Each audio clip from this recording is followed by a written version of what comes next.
Hello YouTube. On October 1st, 2019, representatives of relatives of tourists of the Dyatlov Group, whose members were found dead in 1959 in the area of the Ural mountain Khalat-Chakhl, the representatives called a press conference at which they told in detail about the appeal to the Investigative Committee of Russia, the Prosecutor General's office, and to the President of the Russian Federation, with demand to open a new criminal case of the murder of tourists. Igor Dyatlov's sister, Tatyana Perminova, also signed the appeal. She explained, 60 years have passed. Imagine the situation they're in, because it is clear that the relatives feel the tragedy more and deeper than all who were connected with the young people, and certainly gives rise to a lot of ridiculous and offensive versions of the deaths of their relatives. They believe that the Investigative Committee of Russia should bring a case and put an end to this whole situation.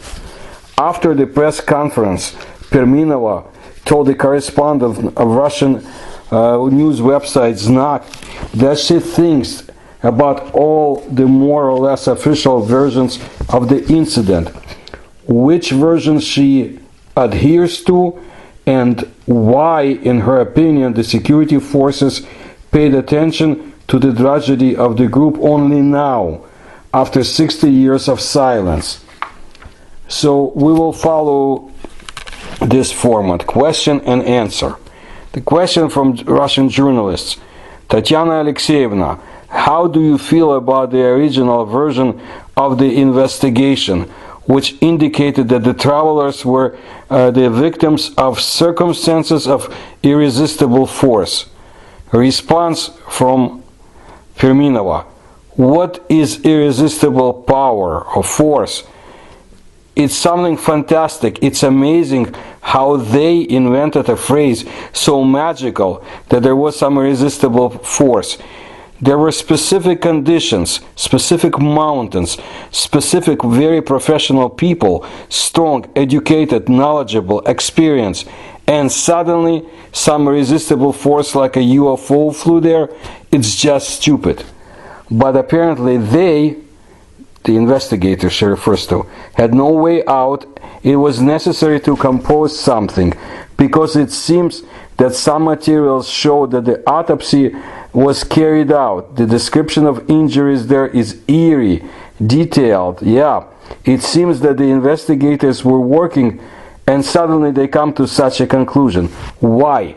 Because it was obvious that it was necessary to race through this case quickly, and even more so from the testimony of those people who were in the search parties. It is clear that there was a command from above. Of course, it felt like there was a strong command from above.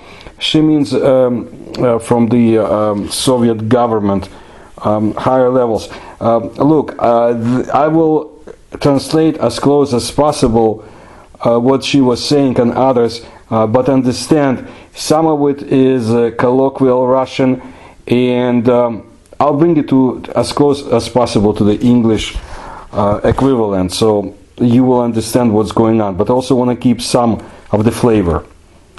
And she continued, their parents saw the truth in every way possible, and they went to all the offices, from the Communist Party Regional Committee to the investigator's office, to the prosecutor's office, especially Igor's parents, who were also her parents, because they were even more burdened, because he was the leader, he was responsible for this group, for the whole expedition, so to say, or hike.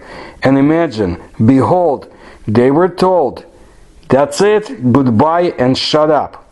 Question: this year the prosecutor's office relaunched the investigation, and after that they sort of refuted many versions, leaving only natural causes of death. How do you feel about that?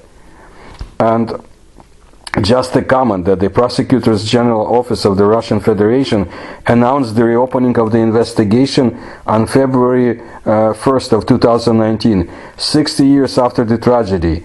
The versions of this investigation, as I told in my previous videos, are avalanche, snowboard, like a small avalanche, and hurricane. Response from Perminova to the question from journalists. Those who likely are interested in this subject, who conducted research, and she's not discussing fantastic stupid versions. Those people are aware that it's impossible. Those who were in the mountains, and she certainly was not, judging by the photos, the footage, what avalanches are there? A snowboard? There should be a condition for it. Hurricane? And so what if there was a hurricane? The same doctor of science, the ex-head or leader of the Foundation for the Memory of the Perished Hikers, Pyotr Bartolomei, said that when they were at the same site in 1958 in the polar Urals, it was much worse there. They, the Dyatlov Group, could not get such injuries out of nowhere, you know. Their death was terrible, grave. Question. During the press conference, you mentioned that in your family there was talk about the causes of the tourist group's death, but there was an understanding among the household that it has to do with the military. Do you personally stick to this version? Perminova responded that she thinks there is something to this version, especially since the historic period around the time of these deaths was known for new weapons development, space exploration developments in the USSR, and so on. It's very real. There's nothing like it. Catastrophes do happen. But then it was immediately told by to the parents, actually by the parents among themselves. They were 100% confident that the military was involved in this case. Parents wanted to get pensions because everyone was already aged. They wanted pension on the occasion that they had lost children. Igor Dyatlov and his sister had a big family, meaning they had more support. And for some of the relatives of the deceased, it was really the only breadwinner who died. So they appealed to the military regarding pensions. Of course, there was silence as the response from the Soviet military. Question. You also claim that your relatives in Soviet times were told you will never know anything by the authorities. Don't you remember exactly where the responses were issued?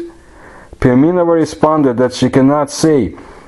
Her dad didn't say such things, but they visited all the government offices. She was once told by a cousin with whom Dyatlov Dyatlov's and Perminova's father shared information. In one of the offices, the father was asked, "Are you a member of the Communist Party?" He said no, because he was not a member of the Communist Party. So he was told that they could not say anything then. Clearly it was a level where it was determined whether it was a state secret or not, this whole incident. Question. Many years have passed since the Dyatlov Group perished, and all this time you, your relatives, have been trying to get the truth. And only now, this year, the prosecutor's office is swiping the dust from the case and begins some kind of checking. What do you think it's about? Perminova's response. There is too much public impact. Look, so large a circle of people are into this in this topic, interested, even abroad. Although it would seem, well, what is the ordinary death of tourists? Look, tourists die regularly. There are lots of such cases, and suddenly there is such an interest in this topic, so it's for a reason. She thinks it's all because there is this interest, and some research seems to Perminova to be very interesting and detailed, scrupulous. Maybe they, officials, think that someone will get to the truth eventually. There must be some reason. It's foolish to think that they, the Dyatlov Group, just ran barefoot, laid down and froze. Question: but the impact, reverberation, was for so many years, almost from the start of the 21st century. Why are the security forces taking up the case now? Perminova responded that she thinks the time has come.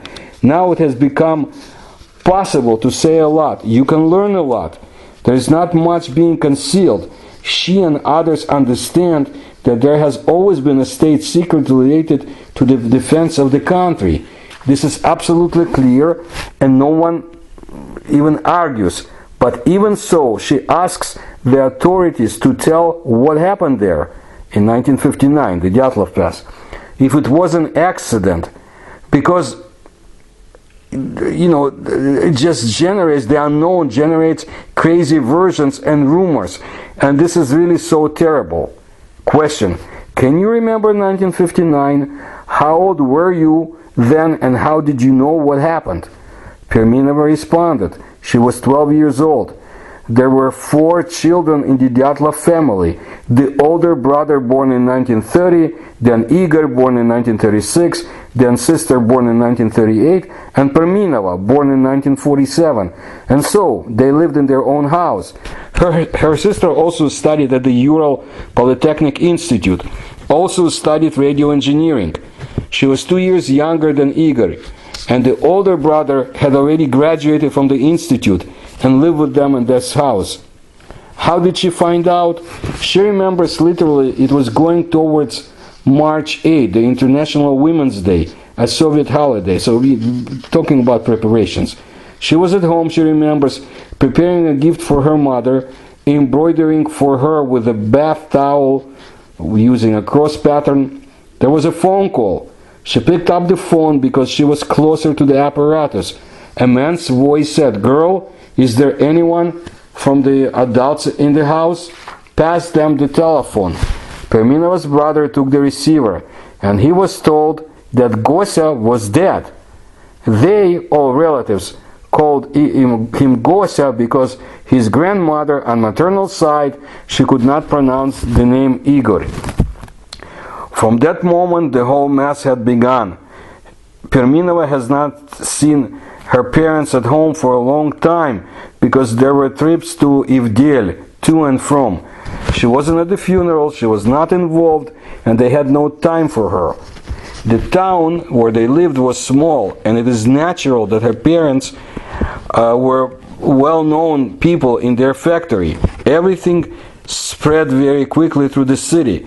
She couldn't go to school for a few days because there was a lot of creepy questions about what happened. And the first rumors were that some mysterious Mansi, local indigenous people, killed the hikers. Perminova knew who the Mansi were. There were photos of them. They, the tourists or hikers, went camping and met with these people. But it was creepy. Their family was not very worried about Igor at the start of all of this, because he sent a postcard home from Ivdel shortly before the tragedy. He wrote that he will be back on the 15th. He will be on the 15th of the month in the city of Sverdlovsk, and immediately after he would depart for Penza for pre-graduate practice.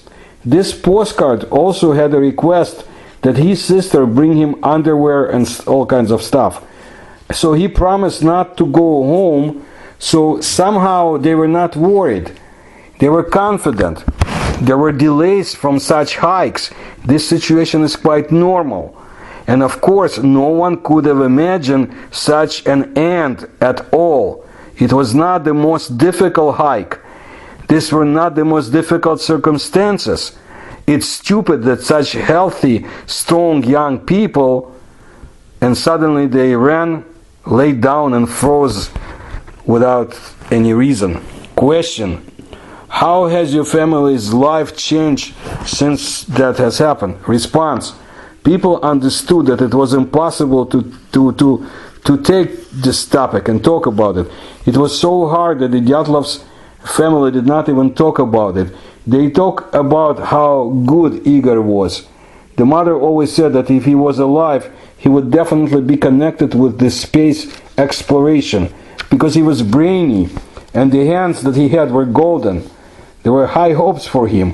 In 1992, the first materials on the group's demise were published. Even when Perminova saw it in the papers, she didn't want to show it to her mother because it was too hard. And yet, someone gave her a newspaper, and she, mother, read everything and experienced this horror from beginning to end. She was a very strong person, never cried or showed her tears to people, but for the rest of her life, she blamed herself for giving permission for this last hike. Perminova remembers it well.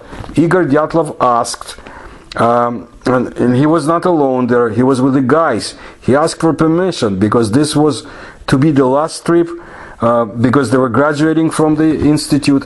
Everyone was already working. The last one, well, then the last one. And another news item I want to bring from the Urals about this case, recent news. Representatives of relatives and close members of the Igor Dyatlov Group hikers who died in 1959 in the northern Urals under mysterious circumstances. They're planning to ask the Yekaterinburg head of the city of Yekaterinburg, the mayor, Alexander Wysokinsky, to protect the graves of the hikers from any attempts to exhume them, if such request is outside of the criminal case circumstances.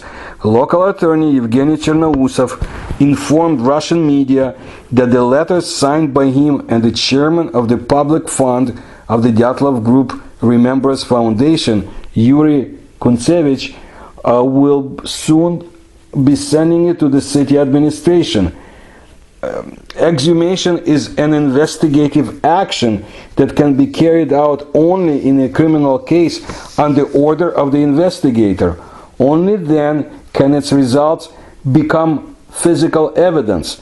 They will appeal to the mayor of Yekaterinburg to deal with the situation, why the illegal exhumation was carried out, and to stop such attempts so that the graves are not open and physical evidence is destroyed. That's what Chernousov told the Russian media.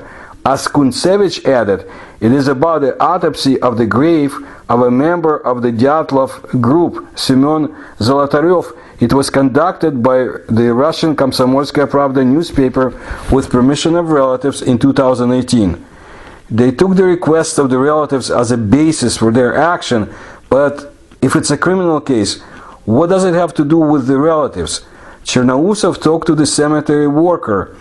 He said that they came and showed the papers, and the worker has no legal education. Then all the remains were thrown into one box, all the bones, so the order they were in before, that order was gone. Chernousov added that the appeal will be addressed to the mayor of Yekaterinburg, as it is the city administration responsibility as to what is happening in the cemeteries. And representatives of the relatives of the victims also noted that the prosecutor's office has no right to carry out exhumation in the criminal case. In particular, for this reason, they insist that the Investigative Committee of Russia bring a new criminal case under paragraph A of Article 105 of the Criminal Code of the Russian Federation, murder of two or more persons. Since the last appeal addressed to the central apparatus of the Investigative Committee of Russia was forwarded to the Prosecutor General's office on October the 1st, the public will hand over the authorities a new appeal, this time written to the address of Russian President Vladimir Putin. The Prosecutor General and the Prosecutor General of the Investigative Committee of Russia. Now, the sister of the deceased, Igor Dyatlov, Tatiana Perminova, said that she would not oppose the autopsy of her brother's remains if it was done in accordance with all due process. There will be a case, and there will be there will be an investigation. It will be seen. If it's necessary, then she thinks that relatives will not mind, because the truth must be determined. This is what she said. Well, as I said, it was in 2000, the beginning of 2018, February 1st, 60 years after the tragedy, that the Prosecutor General's office of the Russian Federation announced the reopening of the investigation into the circumstances of the death of Dyatlov Pass tourist in 1959. The department's employees conducted a number of examinations. They plan to announce the conclusions in February of 2020.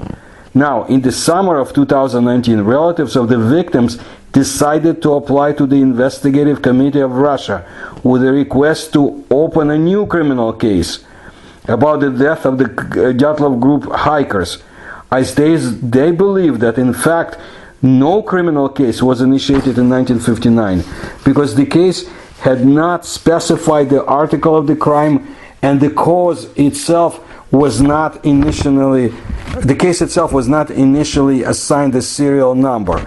As a result, the Investigative Committee of Russia forwarded their appeal to the Prosecutor General's office, explaining that there are no issues of competence of the Investigative Committee of Russia in the appeal. Now, this lawyer, Evgeny Chernousov, who represents the relatives of the Dyatlov Group, believes that the Investigative Committee did this to buy time. I'm just trying to tell you what's going on in Russia in as many details as possible and present all the versions, but you should know that although most details came out, I believe it was 1991, 1992, I knew about this case before due to my research into the so-called Golden Woman phenomenon, and you can see videos in my YouTube channel.